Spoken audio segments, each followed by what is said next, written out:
I'd rather go to a dog behind the fence and just let him bark at me.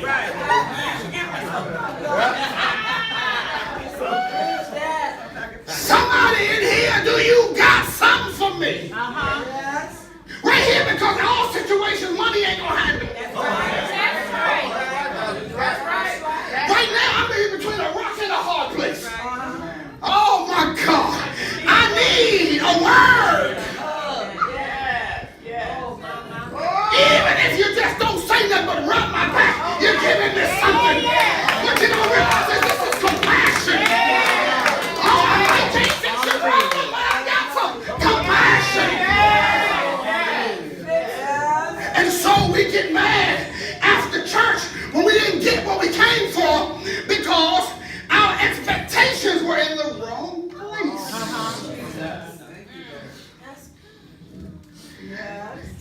Oh, I'm counting on you for the wrong thing. Sometimes I might be counting on the wrong one. And now Paul is telling us that I'm coming to you. I don't want to know your business, but let me share mine with you.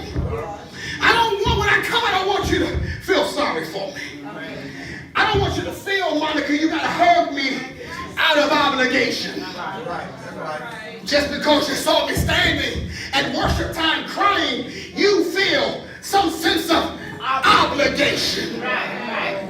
Oh my God. I don't know if y'all have been a witness to this one, but have you ever walked up to somebody and they really didn't want to hug you?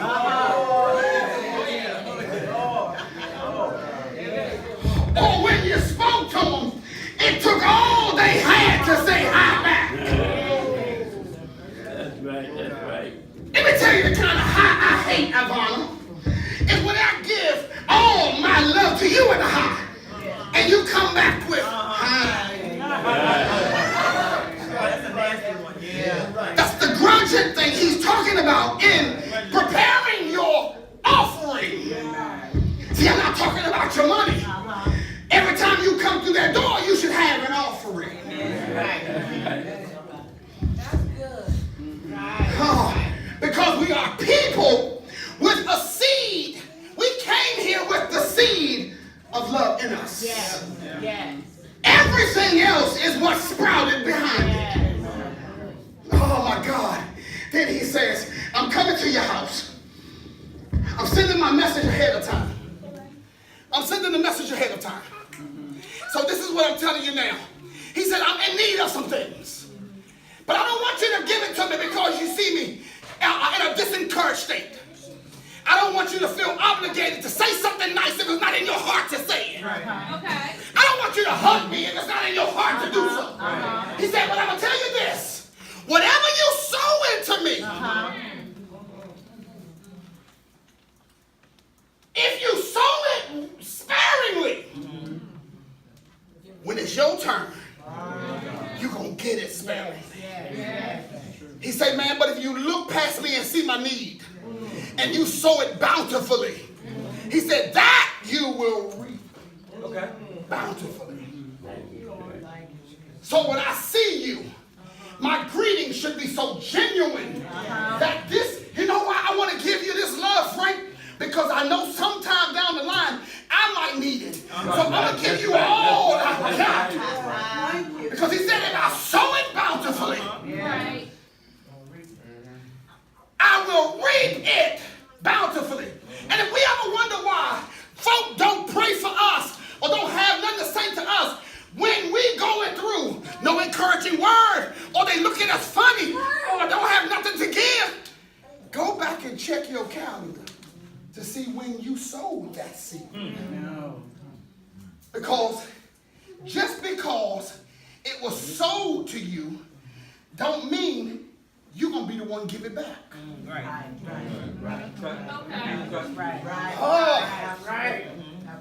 God said, he who sows sparingly will reap sparingly. He who sows bountifully will reap bountifully. He didn't say that the person you sowed will sow it right back into you. And this is how he says, I don't want no grudging No. I want you to give it to me out of obligation. Wow. Just because we go to the same church. Right. Just because our kids are friends. Just because we sit on the same row. I feel obligated to pray with you. I feel obligated to know your business. I would rather not know your business. Right. Therefore, when the word comes across, you will be the one hit and shocked saying, how could he have known? Right. No! God is saying you should purpose it in your heart that today I'm going to get up and I'm going to hug 30. Today I'm going to hug 30 people. Yeah. Put it in your heart. Amen. This is why we got to get to church and our offering and our real pockets are messed up because we didn't purpose in our heart. Right. This is how it's so easily to go in your wallet and go past all the 150, 20s, 5s, and 10s to get to the 3 ones you had. Because you didn't purpose in your heart. You don't know the value of your seed.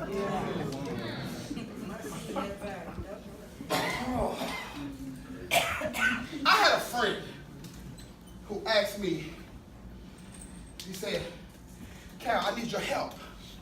I said, okay, what's up?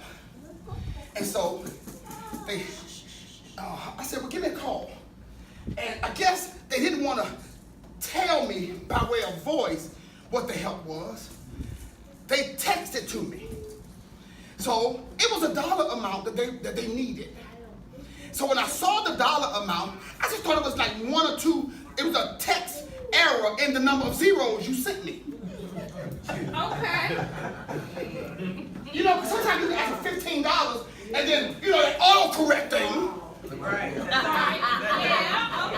Or you're asking me for $150. Or it comes across $1,500. Or $20 comes off $200. And when I read that, y'all seen a little emoji with a man like this?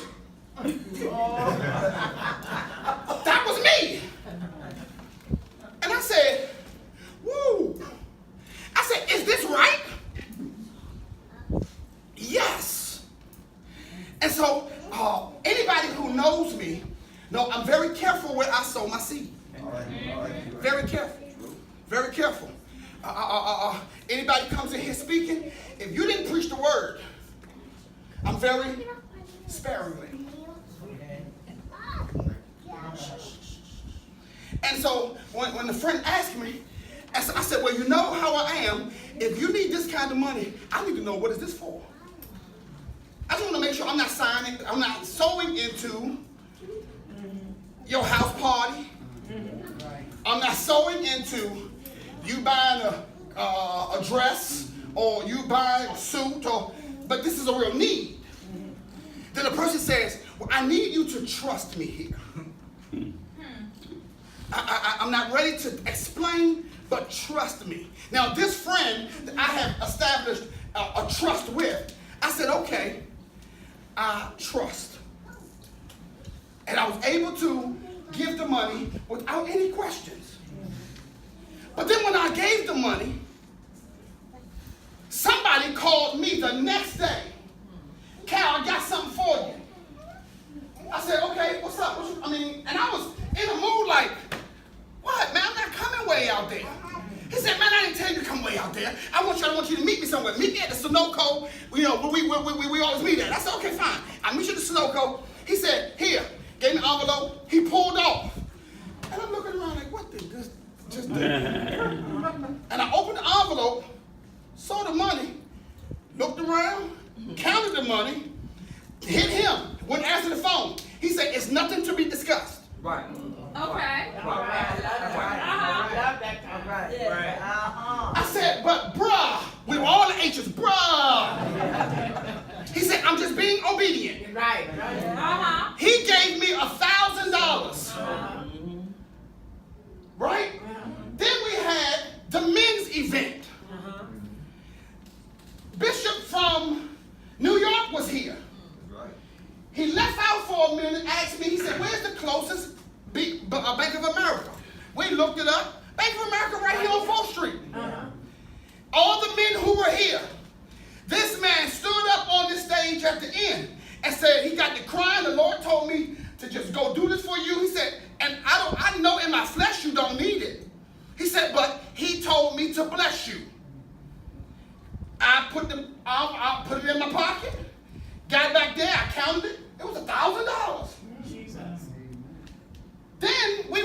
church right here, I had to preach it that Sunday evening.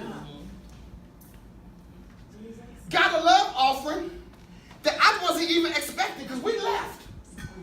Deacon Donald called me and said, Pastor, they gave me an envelope for you. I said, what is the envelope for? He said, it's your offering. I said, tell the pastor, I understand you just starting the ministry. That's a blessing, fine. They said, no, you gotta take it. That's right. I like them kind. Yeah. You put me in a position where I gotta. Right. Yo, you back me up against the wall. Giving me opportunity to say no, I can't say no. You can't hold their blessing up. You can't hold their blessing. And so the check was for $500. Thank you, God. Thank you. So I said, oh, wow.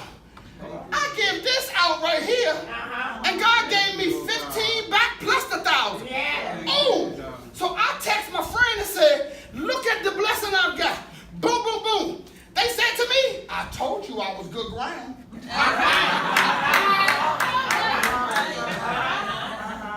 Yeah. But it was in the attitude in which you don't mind helping, you don't mind sowing, when your heart is right. That's right, that's right. Now watch what Paul say after this.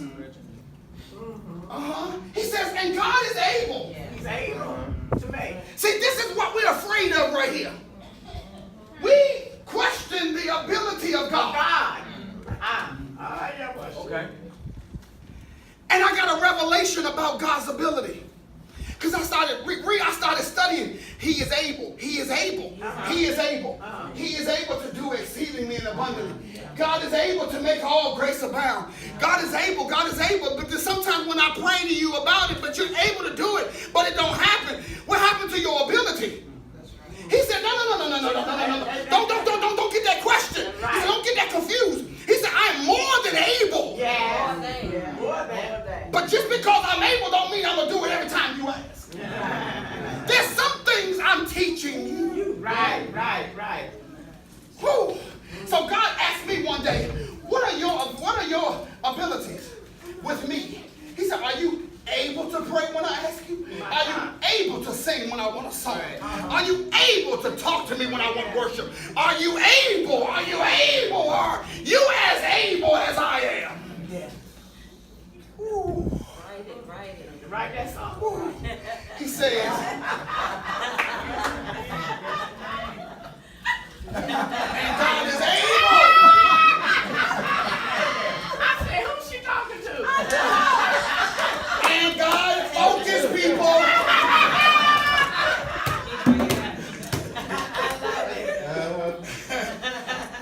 Go back.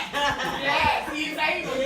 And God is able to make all grace abound towards you. Yeah, he is. Now this is when he's making it personal. He's able to make it his grace abound toward you. And then he says again, that you. Right. I dare you to watch it. Since nobody is talking to me, I'm preaching way better than y'all saying amen. Talk to somebody and say, he talking about you. He's talking about you. You preaching. That's right. He said, always having all sufficiency in all things, may have an abundance in every good work. As it is written, he has dispersed abroad. He has given to the poor. His righteousness endures how long? Forever. Next. He says, now watch this.